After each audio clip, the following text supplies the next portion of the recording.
की खुफिया मुहिम ऑपरेशन ब्लैक सैटरडे जनहित में प्रसारित किया गया प्रोग्राम है। भारत के संविधान और कानून में हमारी पूरी आस्था है।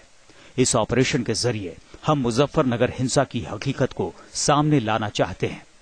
हमने इस हिंसा के पीछे की साजिश और इसके असली गुनहगारों को बेनकाब करने के मकसद से इस खुफिया ऑपरेशन को अंजाम दिया है।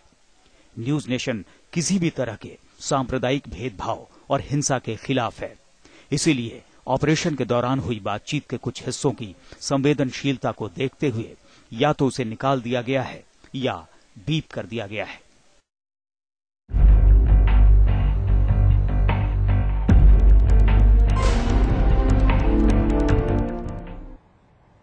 आप देख रहे हैं ऑपरेशन ब्लैक सैटरडे। हमने कल एक इसका हिस्सा आपके सामने पेश किया था। यह खुफिया जांच हमने की मुजफ्फरनगर दंगों के सच को समझने के लिए, यह जानने के लिए कि आखिरकार इस दंगे के पीछे कौन ऐसे लोग हो सकते हैं जो दरअसल इसके गुनहगार हैं। अखिलेश यादव की सरकार बार बार यह कहती दिखाई दे रही है कि प्रशासनिक अधिकारियों की गलतियां थीं, लेकिन जैसे ही सरकार की आंच पर दाग पड़ता हुआ दिखाई दिया, वैसे ही अखिलेश यादव की सरकार और अखिलेश यादव खुद यह कहते दिखाई दिए कि सांप्रदायिक ताकतों की वजह से मुजफ्फरनगर में दंगे की आग भड़की। जाहिर सी बात है, यह दोहरा मापदंड है।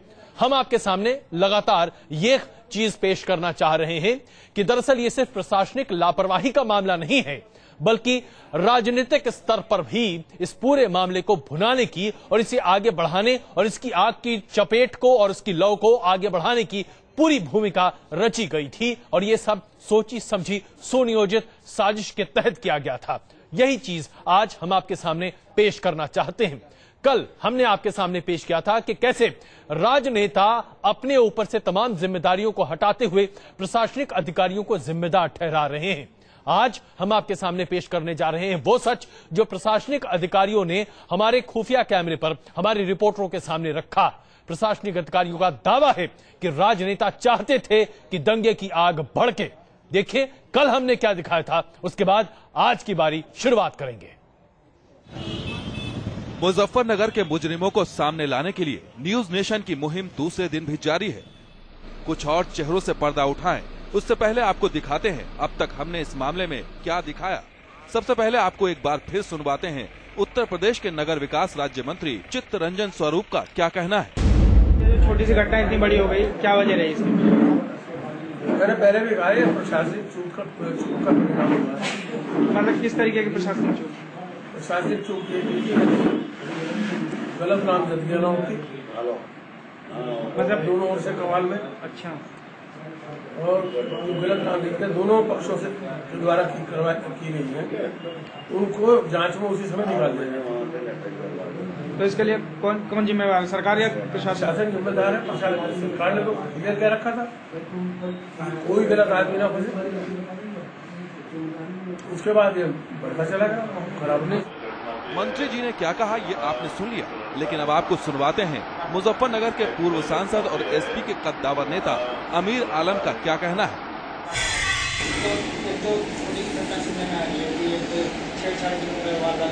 सबसे पहले तो छेड़छाड़ की वारदात ही हुई।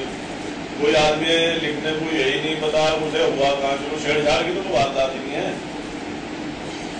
आए तो सही कौन लड़की कह रही मेरे साथ छेड़छाड़ हुई, पिछले क्यों आज तक फोटो नहीं आया लड़की का, कहाँ है वो लड़की जिसके साथ छेड़छाड़, क्या नाम है उसका? चलिए छेड़छाड़ ना हो, नाम तो पता लगे।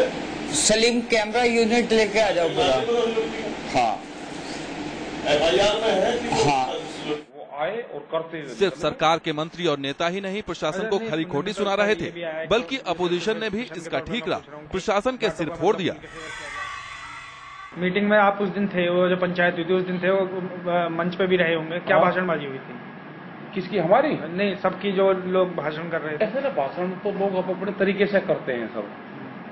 बहुत लोग नहीं बोल रहे, बहुत लोगों ने अपने तरीके से वो बता दें। उग्र भाषणबाजी हुई थी। उग्र भाषण से, एक उग्र भाषण से ये दंगे नहीं होते। ये तो इनके पीछे पिछले 6 महीने साल भर से उससे ये था कि सरकार एक जाति का पक्ष कर रही है, ये एक मैसेज जनता में जा रहा था। मतलब एक जाति का कैसा? एक समुदाय का पक्ष? एक समुदाय का पक्ष कर रही।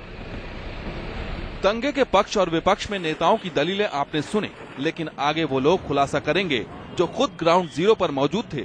आज खाकी वर्दी वाले बताएंगे कैसे और किसकी शय पर मुजफ्फरनगर समेत 5 जिले हिंसा की आग में झोंक दिए गए थे। दीपक त्यागी और वीरेंद्र वशिष्ठ के साथ धीरेन्द्र पुंडी, न्यूज नेशन। तो अभी हमने आपके सामने पेश किया वो सच जो कि राजनेताओं का है। आपने देखा कि कैसे उत्तर प्रदेश के मंत्री चितरंजन स्वरूप और किसान नेता राकेश टिकैत अपनी बातों को सामने रख रहे हैं और ये साफ तौर पर स्थापित होता दिख रहा है कि वो चाहते हैं कि हम ये मान लें कि ये प्रशासनिक लापरवाही है, लेकिन क्या प्रशासन राजनेताओं के इशारे पर नहीं चलता? अगर ऐसा है तो राजनेता अपना दामन पाक साफ कैसे साबित करने पर जुटे हुए हैं, ये हम आपके सामने, ये दुविधा आपके सामने पेश कर रहे हैं। और आइए अब इससे पहले कि हम आपको दिखाएं कि आज हम आपके सामने क्या पेश करने जा रहे हैं, 3 वरिष्ठ मेहमान हमारे साथ मौजूद हैं। बीजेपी के नेता पंकज सिंह इस वक्त हमारे साथ मौजूद हैं, कांग्रेस के प्रेमचंद्र मिश्रा जी हमारे साथ मौजूद हैं और समाजवादी पार्टी के रविदास मेहरोत्रा जी इस वक्त हमारे साथ मौजूद हैं। आप तीनों का बहुत स्वागत है। हम चाहते हैं और गुजारिश है आपसे कि हमारी इस रिपोर्ट को आप देखिए कि मौके पर मौजूद तमाम पुलिस अधिकारी और प्रशासनिक अधिकारी क्या कह रहे हैं हमारे खुफिया कैमरे के सामने। उनका क्या दावा है, कैसे उन तमाम लोगों का यह कहना है कि राजनेताओं के इशारे पर उन लोगों को हिरासत से छोड़ा गया जो दरअसल मामले की शुरुआत में आरोपी के तौर पर हिरासत में लिए गए थे। और अगर ऐसा नहीं हुआ होता तो शायद ये मामला आज इतना बड़ा नहीं बनता, जहां 45,000 लोग अपने घरों को छोड़कर आज राहत कैंप में रहने को मजबूर हैं। देखिए रिपोर्ट।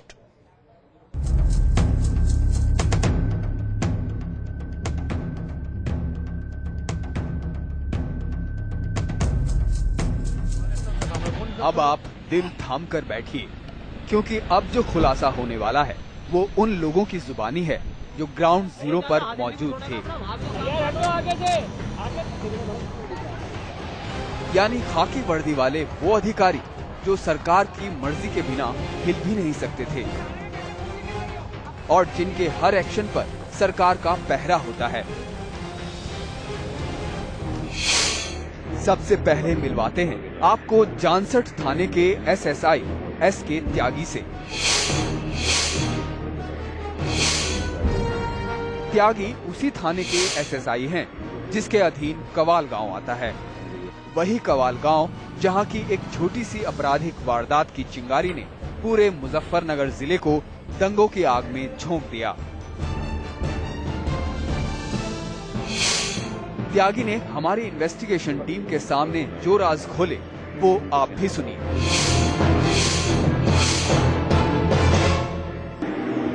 डीएम का और एसएसपी का तबादला किया गया, वो भी राजनीति के तहत किया गया होगा। पहले कर दिया। तो वो भी वजह बना। अगर वो एसएसपी होती ना, उनको तोड़ कर हम पकड़ के लाई थी हमारी पुलिस। हम तो थे ना, मैं तो हॉस्पिटल में था, मंदिर पकड़ के लाए थे।